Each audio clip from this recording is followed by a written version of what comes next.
Okay, I've got Melinda Tankard Reist with me now, and she's going to be speaking at Navigate. I'm going to ask her a few questions and get her to tell us a bit about herself and then what she'll be speaking about. So, Melinda, tell us a bit about yourself and your work. Well, firstly, John, thanks for giving me the opportunity to address the attendees at Navigate. I'm really looking forward to it. So I have a background as a journalist, writer, author. I've got book number 8 on the way. I've worked in politics as an advisor. I founded Collective Shout for a World Free of Sexploitation, co-founded that with some friends around 15 years ago. We're a grassroots campaigning activist movement, calling out advertisers, marketers and corporations for objectifying women and sexualizing girls to sell products and services. So most days I'm either running a campaign or speaking in schools, addressing thousands of young people around the country on the harms of sexualization, pornography, porn culture, the way that pornified messages are impacting their lives, affecting their abilities to have healthy, respect-based relationships, how porn is giving them distorted ideas about bodies, relationships, and sexuality. I also have 4 kids, and I've seen how the cultures try to hurt my children as well. So I feel pretty passionate about it. Yeah. So you've probably already started to answer this, but the conference is about sexualization. When we talk about sexualization of our culture, what are we talking about? We're talking about the ways in which ideas about women and girls especially are presented in media, advertising, billboards, marketing, popular culture, toys, games, advertising, social media, these very limited ideals, limited representations, which give young people especially harmful ideas.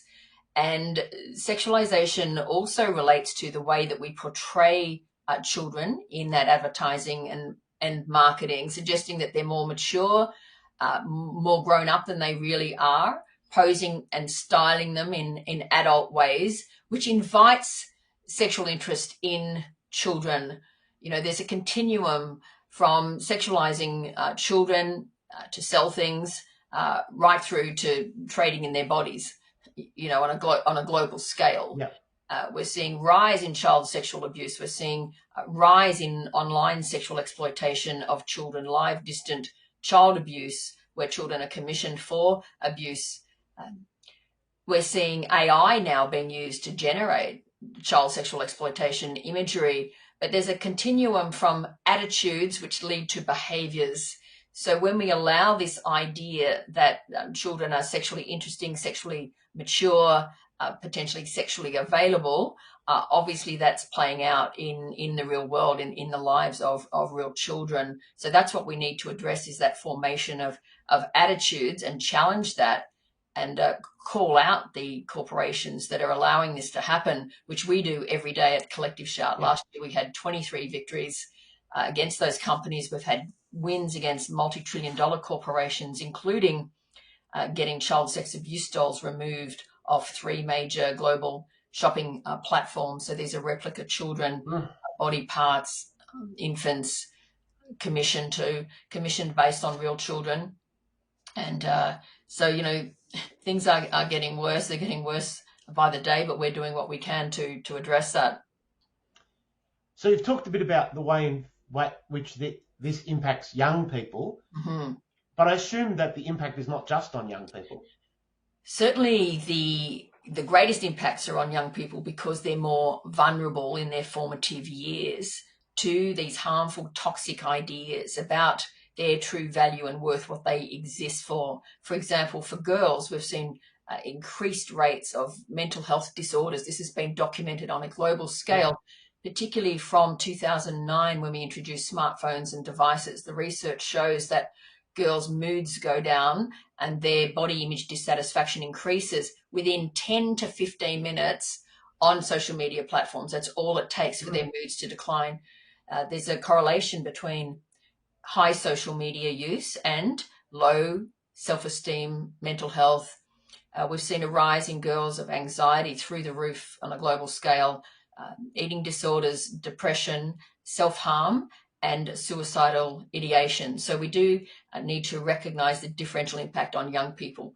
However, yes, it affects adults. Adult women are also experiencing body dissatisfaction, and more boys also, and men are experiencing concerns about their body. There's this whole trend called lookism, where they have to conform to a particular body type, and some men and boys abuse steroids to get this look. And of course, it harms society as a whole. It harms healthy relationships, even friendships.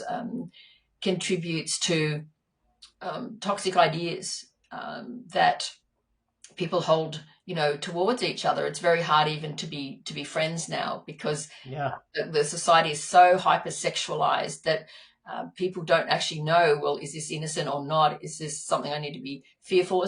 Especially for women, it's very hard to be trusting in this hyper pornified environment. And we know that the majority of men are consuming porn. That's a reality.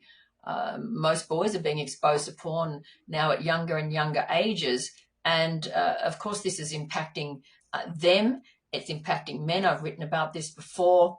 I wrote a book called He Chose Porn Over Me, Women Harmed by Men Who Use Porn, the absolute decimation of relationships, of marriages, of family life from compulsive porn using men. So it is wreaking havoc on society as a whole. Yeah. So you're doing some really important things with both Collective Shout and the schools seminars that you do, I guess addressing this at a broader cultural level. What should churches and Christian ministries particularly be thinking about in the way they respond? Well, I appreciate you asking that question, John, because tragically, pornography has invaded our sacred spaces.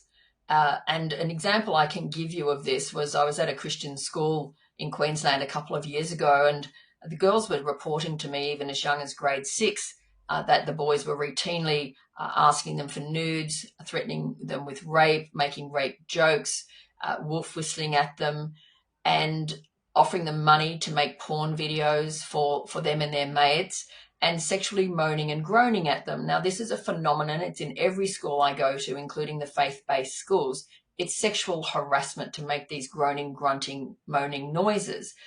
The girls at this Christian school told me one of the most upsetting and sad stories I've ever heard.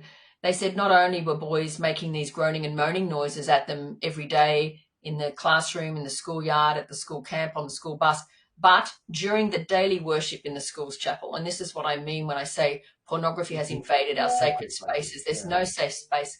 There's no place that pornography has not infiltrated. And so that's why churches and Christian leaders need to understand the reality of this and contest it, represent a true idea about dignity and value and worth and relationships. Christians claim to be connected to the author of love. They should know how to do it really well. Yeah. But when we're allowing sexual harassment and violence and sexual aggression and intimidation to play out every day in our Christian communities, including our Christian schools, we have a problem. Yeah. So some of it is getting past our naivety and just recognizing this is happening. Yes. And then I guess we need some help and some courage about actually speaking about it. You'll be trying to do some of that with us at Navigate. Yes, for sure, John. Yes, I'll be imparting some ideas, sharing some resources, some tips for dealing with these issues in faith-based communities, how we can help to empower girls to speak out, how we can better serve survivors of violence and domestic violence, which is a reality in our churches, tragically. Yep. How we can better serve our boys and to create safe spaces where men and boys can have these conversations. How you can get a hold of accountability software, the best places to go to deal with a compulsive, habitual porn use. The reality is that upwards of 70% of men in churches are routinely using porn, including in Christian ministry. Again, another sobering reality. I've seen this data. Yeah. I can't say the denomination, but it is deeply profoundly disturbing. So it has to be dealt with. And yes, I will be providing resources which will hopefully help Christian communities to deal with this issue in their schools, in their churches, in their youth groups. So it's a confronting topic, and maybe one that in lots of ways we'd like to avoid, but that's exactly what the problem's been. Correct. So I'd really encourage people to sign up to come along to the Navigate conference, face up to the challenge, but also start to hear some of the constructive responses that we can make.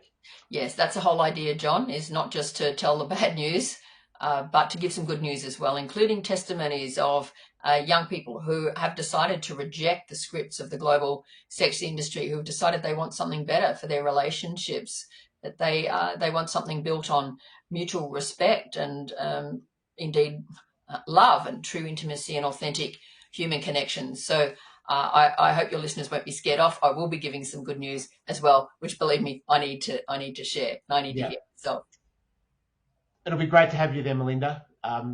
See you in May. Look forward to it, John. Thanks for the invite.